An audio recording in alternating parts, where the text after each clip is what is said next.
ఆదికాండము 49వ అధ్యాయము.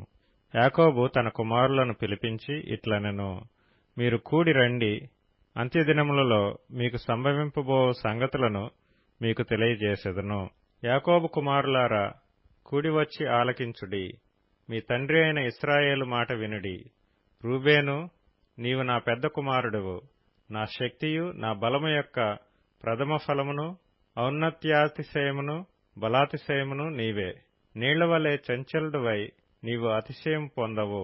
నీ తండ్రి మంచం మీదకెక్కితివి, దానిని అపవిత్రం చేసితివి. అతడు నా మంచం మీదకెక్కెను. షిమ్యోను, లేవి అనువారు సహోదరులు, వారి ఖడ్గములు బలాత్కారపు ఆయుధములు.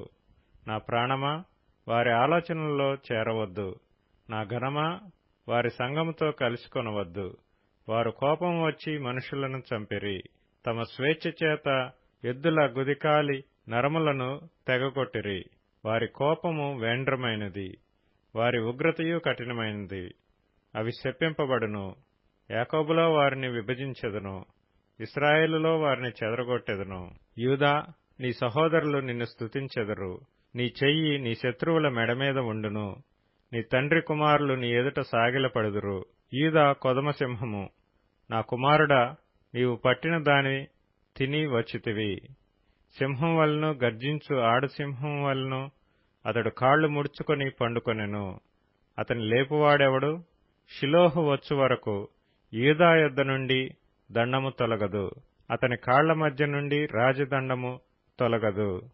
ప్రజలు అతనికి విధేయులై ఇందురు. ద్రాక్షావల్లికి తన గాడిదను, ఉత్తమ ద్రాక్షావల్లికి తన గాడిద పిల్లను కట్టి, ద్రాక్షారసములో తన బట్టలను, ద్రాక్షల రక్తములో తన వస్త్రమును ఉదుకును. అతని కన్నులు ద్రాక్షరసము చేత ఎర్రగాను, అతని పళ్ళు పాలచేత తెల్లగాను ఉండును. జెబూలూను సముద్రపు రేవున నివసించును. అతడు ఓడలకు రేవుగా ఉండును. అతని పొలిమేర సీదోను వరకు నుండును. ఇస్సాకారు రెండు దొడ్ల మధ్యను పండుకొనియున్న బలమైన గార్ధబము. అతడు విశ్రాంతి మంచిదొకటయు, ఆ భూమి రమ్యమైనదొకటయు చూచిన గనుక అతడు మోయిటకు భుజము వంచుకొని వెట్టిచేయు దాసుడగును. దాను ఇశ్రాయేలు గోత్రికుల వలె తన ప్రజలకు న్యాయము తీర్చును. దాను త్రోవలో సర్పముగాను, దారిలో కట్లపాముగాను ఉండును. అది గుర్రపు మడిమలు కరుచును, అందువలన ఎక్కువాడు వెనకకు పడును. యెహోవా, నీ రక్షణ కొరకు కనిపెట్టియున్నాను. బంటుల గుంపు గాదును కొట్టును, అతడు మడిమను కొట్టును. ఆషేరునొద్ద శ్రేష్టమైన ఆహారము కలదు, రాజులకు తగిన మధుర పదార్థములను అతడిచ్చును. నఫ్తాలి విడువబడిన లేడి, అతడు ఇంపైన మాటలు పలుకును. యోసేపు ఫలించడి కొమ్మ, ఊట యొద్ద ఫలించడి కొమ్మ, దాని రెమ్మలు గోడ మీదకి ఎక్కి వ్యాపించును.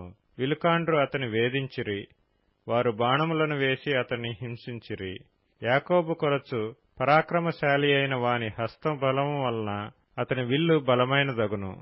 ఇశ్రాయేలునకు బండయు మేపిడివాడును ఆయనే. నీకు సహాయం చేయు నీ తండ్రి దేవుని వలనను, పైనుండి మింటి దీవెనలతోనూ, క్రింద దాగియున్న అగాధ జలముల దీవెనలతోనూ, స్తనముల దీవెనలతోనూ, గర్భముల దీవెనలతోనూ నిన్ను దీవించు సర్వశక్తిని దీవెన వలనను అతని బాహుబలము దిట్టపరచబడును. నీ తండ్రి దీవెనలు నా పూర్వీకుల దీవెనల పైని చిరకాల పర్వతముల కంటే హెచ్చుగా ప్రబలమగును. అవి యోసేపు తల మీదను, అతని సహోదరుల నుండి వేరుపరచబడిన వాని నడినెత్తి మీదను ఉండును. బెన్యామీను చీల్చునట్టి తోడేలు, అతడు ఉదయమందు ఎర్రను తిని అస్తమయమందు దోపుడు సొమ్ము పంచుకొనును.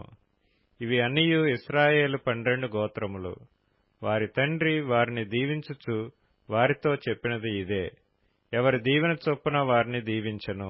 తరువాత అతడు వారికి ఆజ్ఞాపించుతూ ఇట్లనెను, నేను నా స్వజనుల యొద్దకు చేర్చబడుచున్నాను. హిత్తీయుడైన ఎఫ్రోను భూమి యందున్న గుహలో నా తండ్రుల యొద్ద నన్ను పాతిపెట్టుడి. ఆ గుహ కనాను దేశమందలి మమ్రే ఎదుటనున్న మక్పేలా పొలములో ఉన్నది. అబ్రాహాము దానిని, ఆ పొలమును హిత్తీయుడగు ఎఫ్రోను యొద్ద శ్మశాన భూమి కొరకు స్వాస్థ్యముగా కొనెను. అక్కడనే వారు అబ్రాహామును అతని భార్య అయిన శారాను పాతిపెట్టిరి. అక్కడనే ఇస్సాకును అతని భార్య అయిన రిబ్కాను పాతిపెట్టిరి. అక్కడనే నేను లేయాను పాతిపెట్టితిని. ఆ పొలమును అందులోనున్న గుహయు హేతు కుమారుల యొద్ద కొనబడినదనెను. యాకోబు తన కుమారులకు ఆజ్ఞాపించుట చాలించి మంచము మీద తన కాళ్లు ముడుచుకొని ప్రాణము విడిచి తన స్వజనుల యొద్దకు చేర్చబడెను.